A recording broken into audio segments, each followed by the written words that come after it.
if you don't think we have passion, I know sometimes I get a little excited about these cases that, really sort of annoy us. I just, when people talk about things, and as Duty Ron said, he was out of his lane. He's out of his lane talking about some of these things. And it just, makes your blood boil, because early on in this case, we questioned how the Moscow police could investigate this case, because they hadn't investigated a homicide in 7 years. So we questioned that too. But to their credit, they got all of the help they needed. They got the Idaho State Police and they got the FBI, and they've done a fantastic job. And to hear this guy put them down and really not know anything about police procedure. Oh, yeah, he has a few friends that are in the FBI. Congratulations, Phil? Billy, he talked about certain aspects that are going to be brought out at the trial. Like, for instance, the fact that Bryan Kohberger was in the area about a dozen times prior to the homicide. He described it as, he's driving around, he's fighting his emotions to do something. He's able to fight it off.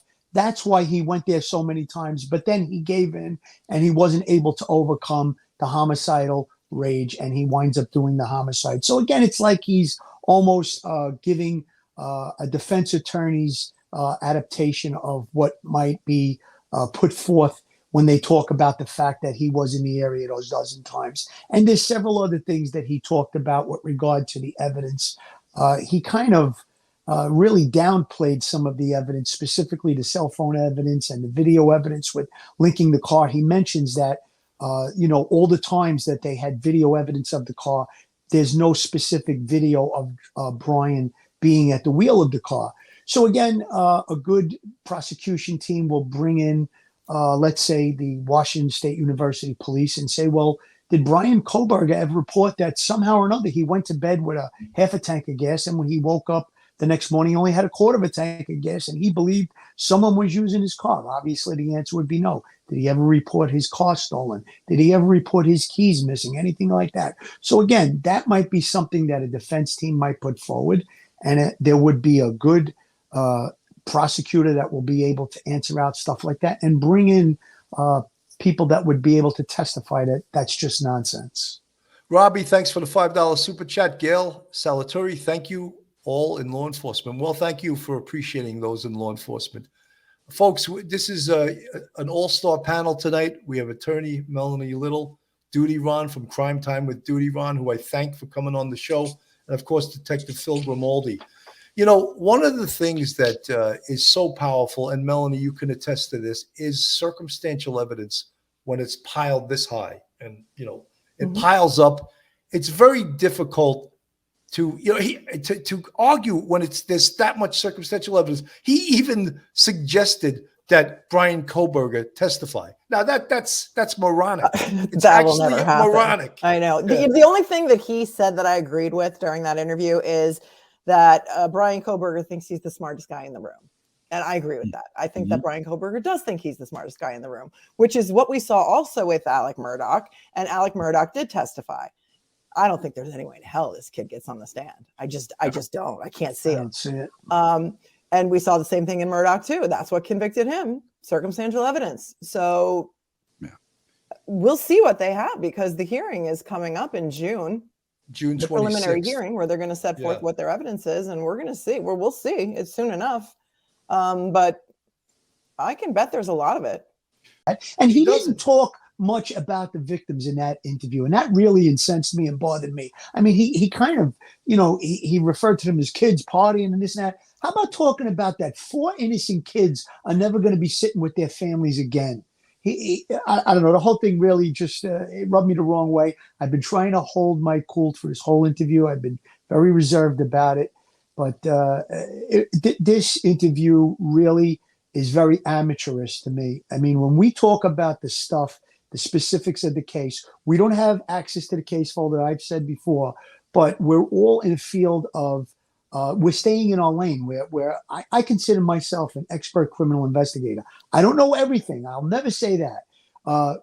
Ed Wallace, who's a first grade retired detective that's on duty ranch all the time, he knows crime scene and everything about it. I'm very good with interview and interrogation. I did many, many cases, many homicides. Bill, you were in the homicide squad of all places for many years in the NYPD, hundreds of cases. So when we make a comment about it, or we make give our opinion, I think it's coming from a pretty strong place. And Melanie, you obviously know the law, and you've given some great input on specifics of the law part of it and the prosecution part of it. So again, he's a journalist. I get it. He's doing some research. He's trying to find that information.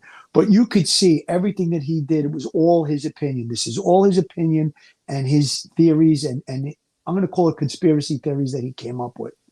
Ron, I've run actually hundreds. People will say, "Oh, I caught 300 homicides." Most people that say that, they're lying. They haven't. Yeah. They're just estimating. But I probably literally ran over 1,000 investigations. Not all homicides, shootings, assaults, but a lot, hundreds and hundreds of homicides. Yeah. And there is real methodology to running an investigation. It's not happenstance, and we're not flailing around. No. You use investigative techniques and you see what comes out of it. And if you're not getting results, you change direction. He does not understand that. He has no clue to that. Right. When I worked in fugitive enforcement, I worked in fugitive for a decade. I had over 100 cases in my case folder every month, and I would get new ones every day in my box. So searching for, fugitives that are on the run, this is not something that this guy Howard Blum should be talking about, No. And again, he talked extensively about it and disparaged all of the investigators and all of the steps and every aspect of this investigation. And what he failed to do is, as you just said, Phil, is respect the victims and their families, and show a little bit of empathy. And he didn't show anything in this interview, and it was horrible, horrible, horrible. Ron, professionalism and sensitivity. I'm sorry, Bill. Professionalism and sensitivity is what that interview lacked. There was no professionalism, in my opinion, and he was very insensitive towards the victims, the evidence, and on we go. He even questioned as to why the police used a flashbang to go into Brian Koberger's home in Pennsylvania. Dude, before you start talking about this, understand why police procedure, why they would use a flashbang. It's for their own protection and for the protection of the people or persons they're trying to arrest. It disorients the people inside and allows the police to get in there and get the cuffs on the guy before he's able to reach for a gun or a knife or attack them. So, dude, know what you're talking about before you start trying to write a bestseller, because you don't know what you're talking about. Yeah. Melanie?